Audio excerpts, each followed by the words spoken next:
B പോസിറ്റീവിൽ ഇന്ന് നമ്മോടൊപ്പം അതിഥിയായുള്ളത് സംഗീത സംവിധായകൻ റിയാസ് പയ്യോളിയാണ്. സ്വാഗതം. ടു ലെറ്റ് അമ്പാടി ടോക്കീസ് എന്നുള്ള ചിത്രം തിയേറ്ററുകളിലെത്തി കുറച്ച് ദിവസമായതേ ഉള്ളൂ. എങ്ങനെയുണ്ട് പ്രതികരണങ്ങൾ? നല്ല പ്രതികരണമാണ് ലഭിച്ചുകൊണ്ടിരിക്കുന്നത്. ഒരു ന്യൂകമറായ ഒരു മ്യൂസിക് ഡയറക്ടർ കിട്ടാവുന്നതിൽ വെച്ച് നല്ലൊരു പ്രതികരണമാണ് പ്രേക്ഷകരുടെ ഭാഗത്ത് നിന്ന് കിട്ടിക്കൊണ്ടിരിക്കുന്നത്. സിനിമയിൽ വ്യത്യസ്തമായ 3 ഗാനങ്ങളുണ്ട്. ഈ 3 ഗാനങ്ങൾക്കും മികച്ച രീതിയിലുള്ള പ്രതികരണം ലഭിച്ചുകൊണ്ടിരിക്കുകയാണ്. ഒരുപാട് സന്തോഷത്തോടെ ഇരിക്കുകയാണ്. ചിത്രത്തിന് വേണ്ടി വിനീത് ശ്രീനിവാസൻ പാടിയ ഗാനം സോഷ്യൽ നെറ്റ്വർക്കിംഗ് സൈറ്റുകളിലൊക്കെ ശ്രദ്ധേയമായിരുന്നു. ആ പാട്ടിൻ്റെ ഒരു 2 വരി പ്രേക്ഷകർക്കായി ഇപ്പോൾ പാടാമോ? ഷുവർ. സുറുമകൾ എഴുതിയ കണ്ണിൽ ഒരു സുന്ദര രൂപം കണ്ടു, മഞ്ഞുരുകും നീരാവിൽ ഇടനെഞ്ചിൻ താളം കേട്ടു. സുറുമകൾ എഴുതിയ കണ്ണിൽ ഒരു സുന്ദര രൂപം കണ്ടു, മഞ്ഞുരുകും നീരാവിൽ ഇടനെഞ്ചിൻ താളം കേട്ടു. കാലൊച്ച കേൾക്കും നേരം ഇടനാഴിയിലേതോ കോണിൽ അറിയാതെ അകലും രാവിൽ പാടാം രാക്കിളിപ്പാട്ടിന്നീണങ്ങൾ.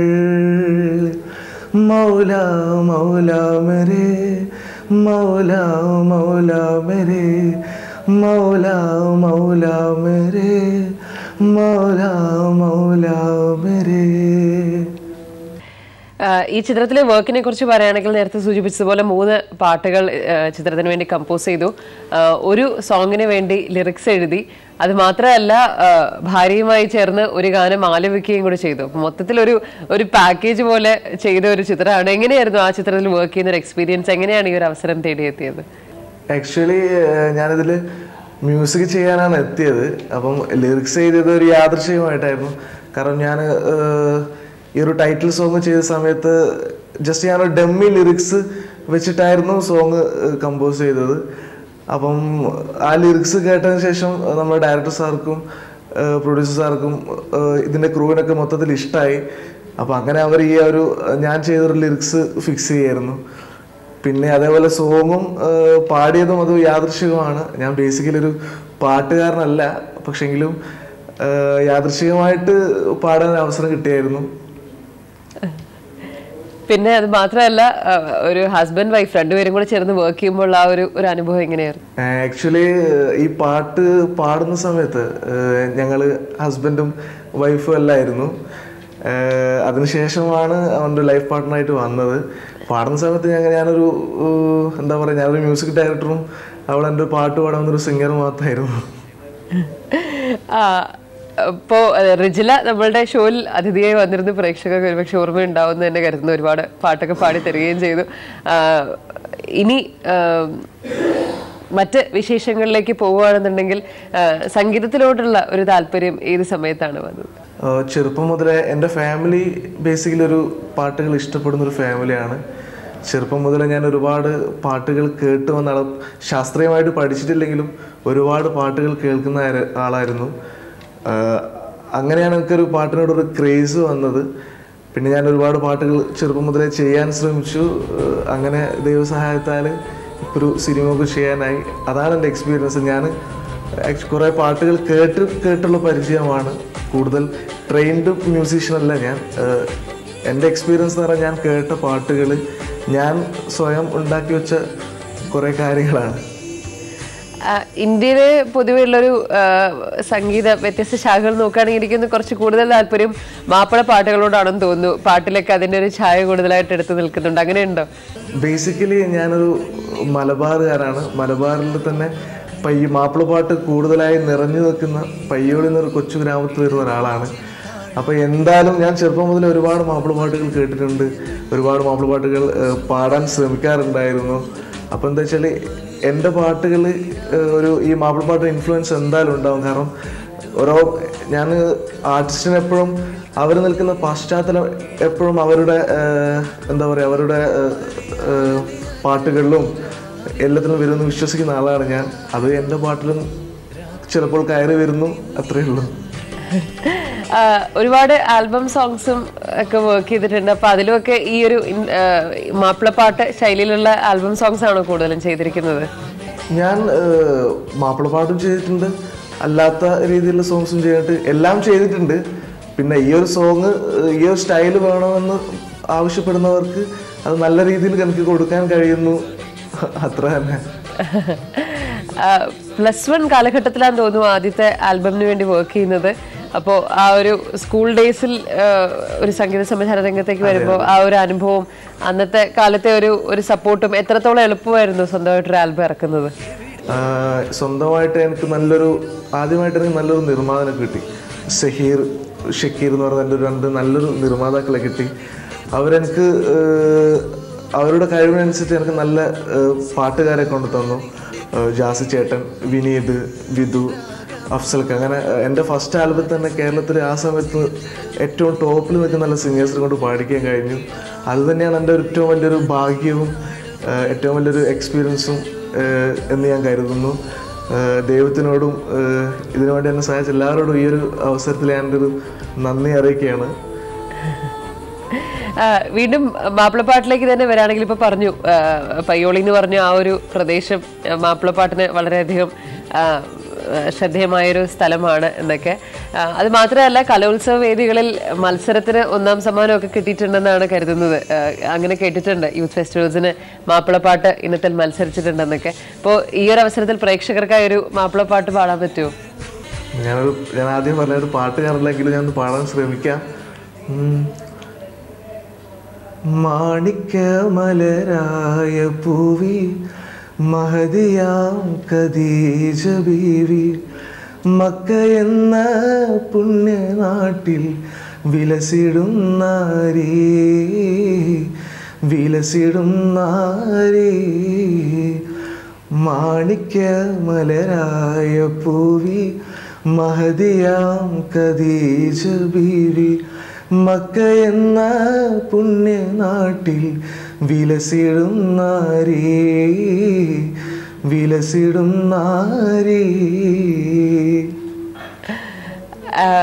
ഇപ്പോൾ ആൽബം സോങ്സിനെ കുറിച്ച് നമ്മൾ പറഞ്ഞു, സിനിമയിൽ വർക്ക് ചെയ്തതിനെ കുറിച്ച് പറഞ്ഞു. അതോടൊപ്പം തന്നെ പരസ്യങ്ങൾക്ക് വേണ്ടി ജിങ്കിളും ചെയ്തിട്ടുണ്ട്. ഇപ്പോൾ ജിങ്കിളുടെ ഒരു പ്രത്യേകത തന്നെ നമുക്ക് എല്ലാവർക്കും അറിയാം, ചെറിയൊരു ഡ്യൂറേഷനിൽ നമ്മളൊരു ആശയം കമ്മ്യൂണിക്കേറ്റ് ചെയ്യാൻ സാധിക്കണം എന്നുള്ളതാണ്. അപ്പോൾ എങ്ങനെയാണ് ഇത് എല്ലാം ചെയ്യുമ്പോൾ ഉള്ളൊരു തോന്നിയിട്ടുള്ളൊരു വ്യത്യാസം എന്താണ്, ആൽബമും സിനിമയും അതോടൊപ്പം തന്നെ പരസ്യങ്ങളും ചെയ്യാൻ നേരത്ത്?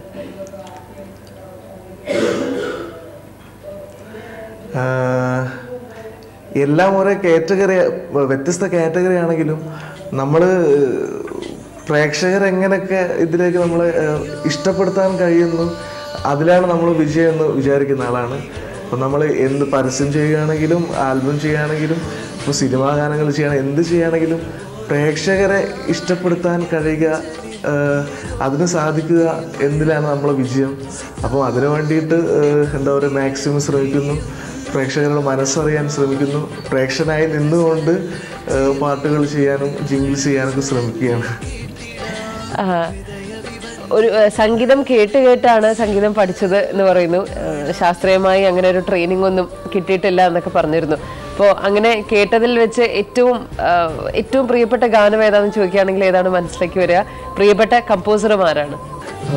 പ്രിയപ്പെട്ട കമ്പോസർമാർ ഇളയരാജ, റഹ്മാൻ സാറ്. മലയാളത്തിലേക്ക് വരികയാണെങ്കിൽ ഏറ്റവും ഇഷ്ടപ്പെട്ടതെന്ന് പറയാം രവീന്ദ്രൻ മാഷ്, ജോൺസൺ മാഷ്. പിന്നെ ഈ ന്യൂ ജനറേഷൻ അല്ലെങ്കിൽ പുതിയ ആളുകളിൽ ഞാനൊരു ഗോപി സുന്ദർ അഡിക്റ്റാണ്. എനിക്ക് ഒരുപാട് ഇഷ്ടമുള്ളൊരു മ്യൂസീഷ്യനാണ് ഗോപി സുന്ദർ. അദ്ദേഹത്തിൻ്റെ സൗണ്ടിങ് ഇഷ്ടമാണ്. പിന്നെ ബിജുപാൽ, എം ജയദൻ സാറ്, എല്ലാവരും ഇഷ്ടമാണ്. എല്ലാവരുടെയും പാട്ടുകൾ നമുക്ക് പല വ്യത്യസ്ത തരത്തിലുള്ള പാട്ടുകൾ കേൾക്കണമെങ്കിൽ വ്യത്യസ്ത മ്യൂസിക് ഡയറക്ടേഴ്സിൻ്റെ പാട്ടുകൾ കേൾക്കണം, വ്യത്യസ്ത തരത്തിലുള്ള പാട്ടുകൾ കേൾക്കണം, വ്യത്യസ്ത ലാംഗ്വേജിലുള്ള പാട്ടുകൾ കേൾക്കണം. അങ്ങനെയാണെങ്കിലാണ് നമുക്ക് വ്യത്യസ്ത രീതിയിലുള്ള പാട്ടുകൾ പഠിക്കാൻ പറ്റുമോ, അത് ക്യാപ്ചർ ചെയ്യാൻ പറ്റുമെന്ന് ഞാൻ വിചാരിക്കുന്നു. തീർച്ചയായും. ഇപ്പോൾ കോഴിക്കോടിൻ്റെ സംഗീതം നോക്കുകയാണെങ്കിൽ സംഗീതത്തിന് വളരെയധികം ഒരുപാട് സംഗീത പ്രേമികളും മറ്റ് പ്രദേശങ്ങളെ വെച്ച് നോക്കുമ്പോൾ ഒരുപാട് കൂടുതലുള്ള ഒരു സ്ഥലമാണ് കോഴിക്കോട്. കോഴിക്കോട് അബ്ദുൽ ഖാദർ, ബാബുരാജ് പോലെയുള്ള വളരെ മികച്ച പ്രതിഭകൾ വന്നിട്ടുള്ള സ്ഥലം കൂടിയാണ്. അപ്പോൾ അവരൊക്കെ ഏതൊക്കെ രീതിയിൽ സ്വാധീനിച്ചിട്ടുണ്ട്? പിന്നെ ബാബുഖാൻ്റെ ഒരുപാട് പാട്ടുകൾ കേട്ടിട്ടുണ്ട്, ഒരുപാട് കളക്ഷൻസ് എൻ്റെ കയ്യിലുണ്ട്. അതേപോലെ ഇപ്പം പുതിയൊരാണ് ഷഹബാസ് ഖാൻ, എൻ്റെ പാട്ടുകൾ ഞാൻ ഒരുപാട് കേൾക്കാറുണ്ട്. അദ്ദേഹത്തിൻ്റെ ഗസൽസും കാര്യങ്ങളൊക്കെ വളരെ ഇഷ്ടമാണ്. അതേപോലെ തന്നെ അദ്ദേഹത്തിൻ്റെ സിനിമയിലെ ഒരുപാട് ഗാനങ്ങൾ എൻ്റെ കയ്യിലുണ്ട്. ഞാൻ എപ്പോഴും കേൾക്കാറുള്ള പാട്ടുകളിൽ ഉൾപ്പെടുത്താവുന്ന ഒരുപാട് പാട്ടുകൾ ഷഹബാസ് ഖാൻ്റെ പാട്ടുകൾ എൻ്റെ അടുത്തുണ്ട്. കോഴിക്കോട് എനിക്ക് തോന്നുന്നു ഇപ്പം ഒരുപാട് മ്യൂസിക് ഡയറക്ടേഴ്സും പാട്ടുകാരൊക്കെ ഉണ്ട്. പിന്നെ കോഴിക്കോട് ഇത്ര അധികം ഉണ്ടാവാൻ കാരണം ഇവിടുത്തെ പ്രേക്ഷകർ തന്നെയാണ്. കാരണം ഇവിടെ പാട്ടിനെയും സംഗീതത്തെ സ്നേഹിക്കുന്ന ഒരുപാട് ആൾക്കാരുണ്ട്. ഇതിനെ അകമഴിഞ്ഞ് സഹായിക്കുന്ന ഒരുപാട് ആളുകളുണ്ട്. ഈ ടുലറ്റ് അമ്പാടി ടോക്കീസിലെ പാട്ടുകൾ കണ്ടിട്ട് കോഴിക്കോട്ടിലെ സംഗീത പ്രേമികളുടെ ഒരു റെസ്പോൺസും അവരുടെ ഒരു സപ്പോർട്ടും ഒക്കെ എങ്ങനെയായിരുന്നു? പിന്നെ ഒരുപാട് ആളുകൾ വിളിച്ചു, ഒരുപാട് ആളുകൾക്ക് ഒരുപാട് സന്തോഷമായി. കാരണം ഞാൻ ചെറുപ്പം മുതലേ വർക്ക് ചെയ്ത ഇവിടുത്തെ മ്യൂസീഷ്യൻസൊക്കെ എന്നെ വിളിച്ചിട്ടുണ്ടായിരുന്നു. എല്ലാവർക്കും ഒരുപാട് സന്തോഷമായി. അതുപോലെ തന്നെ നാട്ടുകാരിൽ പലരും എന്നെ വിളിച്ചു, പലരും ഒരുപാട് എന്താ പറയുക അഭിനന്ദനങ്ങളും സ്നേഹങ്ങളൊക്കെ പങ്കുവച്ചു. പിന്നെന്താ വെച്ചാൽ നമ്മളെ നാട്ടിൽ ഒരു ഗുണമെന്താ വെച്ചാൽ നമ്മളിപ്പോഴത്തെ ഇങ്ങനെ കൊച്ചു കലാകാരന്മാർ അവിടെ ഉണ്ടാകുന്ന സമയത്ത് അവർ നാട്ടുകാരും ഒരുപാട് അവരെന്താ പറയുക ഒരുപാട് അവർ സ്നേഹിക്കും, ഒരുപാട് പ്രോത്സാഹിപ്പിക്കാൻ ശ്രമിക്കുന്ന നാട്ടുകാരാണ്. പ്രത്യേകിച്ച് എൻ്റെ പയ്യോളിക്കാരൊക്കെ ഒരുപാട് എന്നെ സഹായിക്കുന്നുണ്ട്, പ്രൊമോട്ട് ചെയ്യുന്നുണ്ട്. ചിത്രത്തിന് വേണ്ടി പാടിയ ആ ഒരു ഡ്യുവറ്റ് ഇനി അത് കേൾക്കാമെന്ന് തോന്നുന്നു. ഷുവർ. കല്യാണ ചെക്കനെ കണ്ടോളി, കല്യാണ പാട്ടുകൾ കേട്ടോളി, കല്യാണ ചെക്കനെ കണ്ടോളി, കല്യാണ പാട്ടുകൾ കേട്ടോളി. തേന്മഴ പൊഴിയും നിൻകവിളിണയിൽ പുഞ്ചിരി മുത്തം തന്നിടുവാനായി വരവായി സുജായി ഇന്നീ കുളിരും രാവിൻ മറയത്ത്. അല്ലാ മാഷല്ലാ മാഷല്ലാ ഇവനഴകിൻ കമറാണോ അല്ലാ മാഷല്ലാ മാഷല്ലാ ഇവനഴകിൻ കമറാണോ.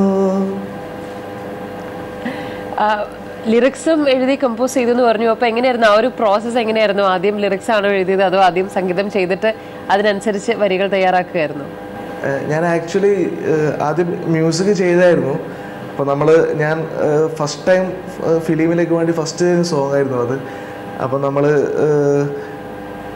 ജസ്റ്റ് ഒരു പെപ്പി സോങ് ആയിരുന്നു അത്. അപ്പം നമുക്ക് പെട്ടെന്ന് ഒരാളുടെ മുമ്പിൽ ഡയറക്ടർ മുമ്പിലോ അല്ലെ സ്ക്രിപ്റ്റ് റൈറ്റർ മുമ്പിലോ അല്ലെങ്കിൽ പ്രൊഡ്യൂസർ മുമ്പിലോ നമ്മൾ പ്രസൻറ്റ് ചെയ്യുന്ന സമയത്ത് അതിനൊരു ഫ്രെയിം കിട്ടേണ്ടിട്ട് ഞാൻ ആക്ച്വലി അവരൊരു തന്നൊരു കൺസെപ്റ്റ് വൈസ് ഞാൻ ജസ്റ്റ് ഒരു ലിറിക്സ് ചെയ്തായിരുന്നു. അപ്പോൾ അത് കേട്ട പാടെ അവർക്കത് ഇഷ്ടമായി. അപ്പോൾ എന്നോട് അതൊന്ന് ഫിക്സ് ചെയ്യാൻ പറഞ്ഞു, ഒന്ന് കറക്റ്റ് ചെയ്തൊന്ന് ഫിക്സ് ചെയ്യാൻ പറഞ്ഞു. അങ്ങനെയാണ് ലിറിക്സ് എഴുതിയത്. ഒരു പെപ്പി സോങ് ആണത്. ചിത്രത്തിന് വേണ്ടി പശ്ചാത്തല സംഗീതം ചെയ്തത് റിയാസ് തന്നെയാണോ? അത് മാത്രമല്ല, പ്രൊമോഷൻ സമയത്തൊക്കെ കേട്ടിരുന്നത് മാഗ്നസ് ബാൻഡാണ് ചിത്രത്തിന് സംഗീതം ഒരുക്കുന്നത് എന്നാണ്. അപ്പോൾ ഇതിനെയൊക്കെ കുറിച്ചൊന്ന് പറയാമോ? പശ്ചാത്തല സംഗീതം ഞാനല്ല. എന്നെ ഈ ഫിലിമിലേക്ക് ഇൻട്രൊഡ്യൂസ് ചെയ്യുന്നത് ഇതിൻ്റെ സ്ക്രിപ്റ്റ് റൈറ്റർ ജലാലാണ്. അപ്പം ജലാൽക്ക ഈ ഒരു ഇതിലേക്ക് വിളിക്കുന്ന സമയത്ത് തന്നെ എന്നോട് പറഞ്ഞിരുന്നു നമുക്കൊരു ബാൻഡിൻ്റെ ടൈറ്റിൽ ഇതിലെ ഗാനങ്ങൾ ചെയ്യാം. കാരണം എന്താ വെച്ചാൽ ഞാനൊരു ന്യൂ കമറാണ്, കൂടുതൽ ഐഡൻറ്റിറ്റി ഒന്നും ഇല്ലാത്തൊരാളാണ്.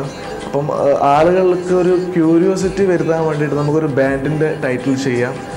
എന്നിട്ട് ഫിലിം റിലീസായതിനു ശേഷം നമുക്കത് റിലീവ് ചെയ്യാം എന്നുള്ളൊരു കൺസെപ്റ്റിലാണ് ഞങ്ങൾ മാഗ്നസ് ബാൻഡ് എന്നുള്ളൊരു ടൈറ്റിലേക്ക് വന്നത്. അപ്പം അത് എനിക്ക് തോന്നുന്നു അത് സക്സസ് ആയിട്ടുണ്ട്. കാരണം സോങ് അത്യാവശ്യം ആളുകൾക്ക് ഇഷ്ടപ്പെട്ടതിന് ശേഷം ആരൊക്കെയാണ് മാഗ്നസ് ബാൻഡ് അല്ലെങ്കിൽ ആരാണ് മാഗ്നസ് ബാൻഡിൻ്റെ ആളുകൾ എന്ന് അന്വേഷിച്ചിട്ട് അത് അവസാനം എൻ്റെ അടുത്ത് തന്നെ കുറേ ആളുകൾ എത്തിയിട്ടുണ്ട്. അപ്പം അതുകൂടി ഉണ്ടായപ്പോൾ ഒരുപാട് ഇരട്ടി മധുരമായി എന്ന് തന്നെ പറയാം. ശരിക്ക് സിനിമയ്ക്ക് സംഗീതം ഒരുക്കുന്ന പോലെ തന്നെ വെല്ലുവിളി ഉയർത്തുന്ന ഒരു കാര്യമാണ് പശ്ചാത്തല സംഗീതം ചെയ്യുക എന്നുള്ളത്. ഒരുപക്ഷെ കുറച്ച് സാധാരണ ഒരു സീനിനെ മറ്റൊരു ലെവലിലേക്ക് എത്തിക്കാനും അതുപോലെ തന്നെ നല്ലൊരു സീനിനെ കുറച്ച് മോശമാക്കാനും ഒക്കെ പശ്ചാത്തല സംഗീതത്തിന് കഴിയും. അപ്പോൾ അങ്ങനെ സിനിമയ്ക്ക് പാട്ട് ചെയ്യുന്നതിനോടൊപ്പം തന്നെ ബാക്ക്ഗ്രൗണ്ട് സ്കോറും ചെയ്യണം, അത്തരത്തിലുള്ള ആഗ്രഹങ്ങളൊക്കെ ഉണ്ടോ? ഉണ്ട്, തീർച്ചയായും ഉണ്ട്. ഞാനിപ്പം ഞാൻ പറഞ്ഞില്ലേ, ഞാനത് പാശ്ചാത്യ സംഗീതം ചെയ്യാനുള്ളൊരു ഒരുക്കത്തിലാണ്. അതിനെപ്പറ്റി നന്നായി പഠിച്ചുകൊണ്ടിരിക്കുകയാണ്. കിട്ടുന്ന സമയത്തൊക്കെ പാശ്ചാത്യ സംഗീതവുമായിട്ട് ബന്ധപ്പെട്ട കാര്യങ്ങൾ ഞാൻ പഠിച്ചുകൊണ്ടിരിക്കുകയാണ്. ഇൻഷാ അല്ലാ ഒരു അവസരം കിട്ടിയാൽ നല്ലൊരു പാശ്ചാത്യ സംഗീതമായിട്ട് ഞാൻ വരും ഇൻഷാ അല്ലാ. എപ്പോഴും സൂചിപ്പിക്കുകയുണ്ടായി, ഒരു ശാസ്ത്രീയമായി സംഗീതം പഠിച്ചിട്ടില്ല, എല്ലാം കേട്ടാണ് പാട്ടുകളൊക്കെ പഠിച്ചുകൊണ്ടിരുന്നത്. അപ്പോൾ ഈ പശ്ചാത്തല സംഗീതത്തിന്റെ കാര്യം പറയുകയാണെന്നുണ്ടെങ്കിൽ ഏറ്റവും കൂടുതൽ ഒരു അത്ഭുതപ്പെടുത്തിയിട്ടുള്ള ഒരു മ്യൂസിക് ഡയറക്ടർ ആരാന്ന് ചോദിച്ചാൽ എന്തായിരിക്കും മറുപടി? പശ്ചാത്തല സംഗീതത്തിൽ എനിക്ക് ഏറ്റവും കൂടുതൽ ഇഷ്ടം പഴയ ഇതാണെങ്കിൽ രാജാമണി സാറാണ്. ഇപ്പം ഈ ജനറേഷൻ ആണെങ്കിൽ എനിക്ക് ഏറ്റവും കൂടുതൽ ഇഷ്ടം, ഞാൻ നേരത്തെ പറഞ്ഞ പോലെ ഗോപി സുന്ദർ തന്നെയാണ് എനിക്ക് ഏറ്റവും കൂടുതൽ ഇഷ്ടം. കാരണം ഇപ്പം കുറേ ഫിലിമാണ് ഉണ്ടല്ലോ സാറ്, ഒരുപാട് ഫിലിം ഇപ്പം പുതുതായിട്ട് വന്നല്ലോ. അപ്പോൾ എനിക്ക് ഞാൻ ഒരുപാട് ശ്രദ്ധിക്കുന്നതും ഒരുപാട് മനസ്സിലാക്കാൻ ശ്രമിക്കുന്നതും ആയത് ഗോപി സുന്ദർ സാറിൻ്റെ പാശ്ചാത്യ സംഗീതമാണ് പുതിയത്, മലയാളത്തിലാണെങ്കിൽ. ബിഗ് ബി, അതുപോലെ തന്നെ ഉസ്താദ് ഹോട്ടലിലേക്ക് പശ്ചാത്തല സംഗീതം മാത്രം എടുത്തു നോക്കുകയാണെങ്കിൽ ഒരുപാട് പോപ്പുലർ ആയിട്ടുള്ളതാണ്. തീർച്ചയായും. ഈ മ്യൂസിക് ഡയറക്ടർ എന്നതിനോടൊപ്പം തന്നെ എഞ്ചിനീയറിംഗ് ആണ്. പറഞ്ഞോളൂ.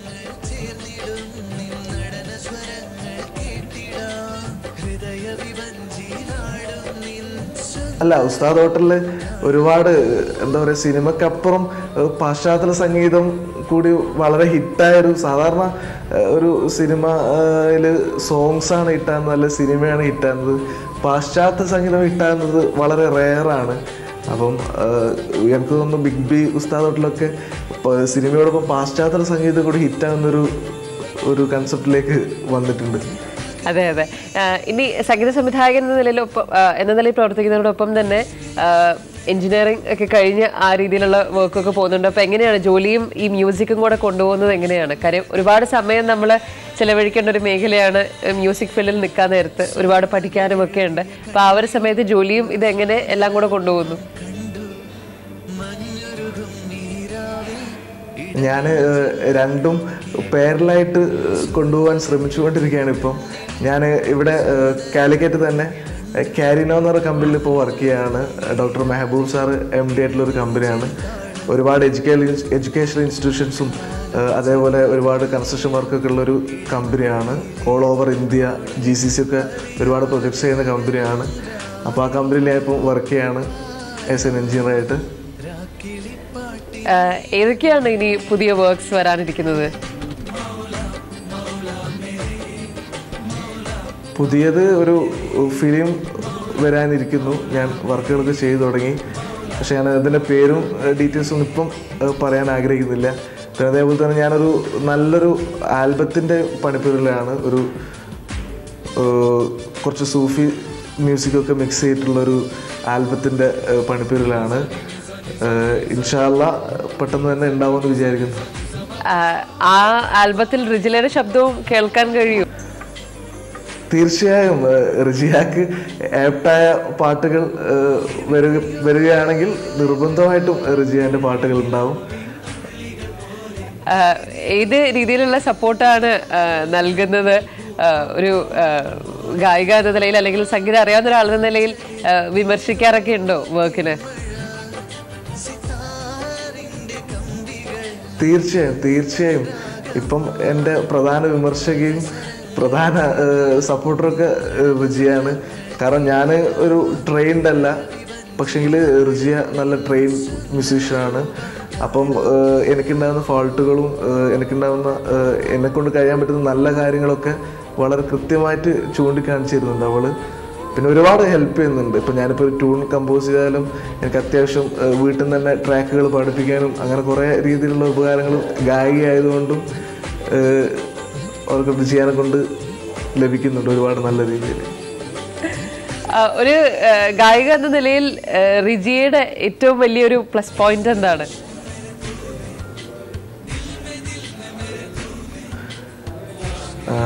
ഗായിക എന്ന നിലയിൽ നല്ല ഭാവം കൊടുത്ത് നല്ല രീതിയിൽ പാടുന്നുണ്ട്. ഭാവമാണ് അവളെ പാട്ടിൻ്റെ ഒരു നല്ല പ്രധാനമുള്ളത് തോന്നുന്നു. പിന്നെ കൂടുതൽ ഭാര്യയെ പറ്റി പുകഴ്ത്തി പറയുന്നത് നല്ലതല്ലോ. റിജിയെ പാടി കേൾക്കാൻ ഏറ്റവും ഇഷ്ടമുള്ള പാട്ട് ഏതാണ്?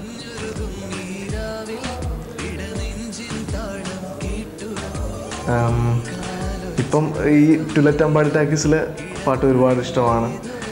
പിന്നെ അവൾ നന്നായിട്ട് ഹിന്ദി സോങ്സ് ഒക്കെ വളരെ നല്ല രീതിയിൽ പാടാറുണ്ട്. അപ്പം അവൾ പാടുന്ന എല്ലാ പാട്ടും ബേസിക്കലി ഇഷ്ടമാണ്. എങ്കിലും ഞാൻ ചെയ്ത പാട്ടും കൂടി പാടുന്ന സമയത്ത് ഒരുപാട് ഒരു ഇരട്ടി മധുരമായിട്ട് മാറുന്നുണ്ട്. കമ്പോസിങ്ങിലൊക്കെ കോൺട്രിബ്യൂഷൻ ഒക്കെ തരാറുണ്ടോ ആ സമയത്തൊക്കെ? തീർച്ചയായിട്ടും. ഇപ്പം ഞാൻ പറഞ്ഞില്ല, ഞാനൊരു ട്യൂൺ ചെയ്ത് കഴിഞ്ഞാൽ ആദ്യമായിട്ട് ചിലപ്പം വീട്ടിലാണ് വർക്കൊക്കെ ചെയ്യുന്നുണ്ടെങ്കിൽ ആദ്യമായിട്ട് ചിലപ്പോൾ ഞാൻ അവളെ കൊണ്ടാവുന്ന പാടിച്ച് നോക്കി. നമുക്കൊരാൾ നമ്മൾ ചെയ്തൊരു മ്യൂസിക് പെട്ടെന്ന് തന്നെ ഒരാളെ കൊണ്ട് പാടിക്കുന്ന സമയത്ത് നമുക്ക് ക്യാപ്ചർ ചെയ്യാൻ പറ്റില്ല അതിൻ്റെ നെഗറ്റീവും പോസിറ്റീവ്സും എത്രത്തോളം അത് നമുക്ക് കൊണ്ടുപോകാൻ പറ്റും. അപ്പം അത് വലിയൊരു ഘടകമാണ് റിജിയെ കൂടെ ഉള്ള സമയത്ത്. തീർച്ചയായും വലിയൊരു ഉപകാരമാണ്. അതെ. ഇനി നമ്മുടെ ഈ ഒരു ഇന്റർവ്യൂവിന്റെ അവസാന ഭാഗത്തിലേക്ക് എത്തുമ്പോൾ ഏത് പാട്ടാണ് പ്രേക്ഷകർക്കായി പാടാൻ ആഗ്രഹിക്കുന്നത്?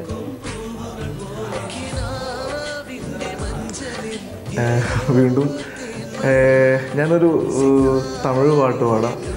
ഹാരിസ് ജയരാജ് എനിക്ക് വളരെ പ്രിയമുള്ളൊരു മ്യൂസിക് ഡയറക്ടറാണ്. സാറിൻ്റെ ഒരു പാട്ട് പാടാം. മുന്തിനം പാർത്തേനെ பார்த்ததும் தோற்றேனே சொல்லடே கண்ணாக நெஞ்சவும் பொன்னானதே இத்தனை நாளாக உன்னை நாம் பாராமல் எங்கு நாம் போனேனோ வாக்களும் வீரானது வானத்தில் நீ வெண்ணிலா இறுக்கத்தில் நான் தீவலா இப்போது என்னோடு வந்தாலனா உயிர் பார்க்கு ஒன்றாக சென்றாலனா முன்தினம் பார்த்தேனே பார்த்ததும் தோற்றேனே சலடை கண்ணாக நெஞ்சவும் பொன்னானதே இத்தனை நாளாக உன்னை நாம் பாராமல் எங்கு நாம் போனேனோ നാൾക്കലും വീണാനതേ. ഒരുപാട് നന്ദി റിയാസ്, ഈ പ്രഭാതത്തിൽ ഞങ്ങളോടൊപ്പം വന്ന വിശേഷങ്ങൾ പങ്കുവച്ചതിന്. റിജിയോടും ബി പോസിറ്റീവിന്റെ ടീമിന്റെ അന്വേഷണം അറിയിക്കുക. എന്താണ് പ്രേക്ഷകരോട് പറയാനുള്ളത്?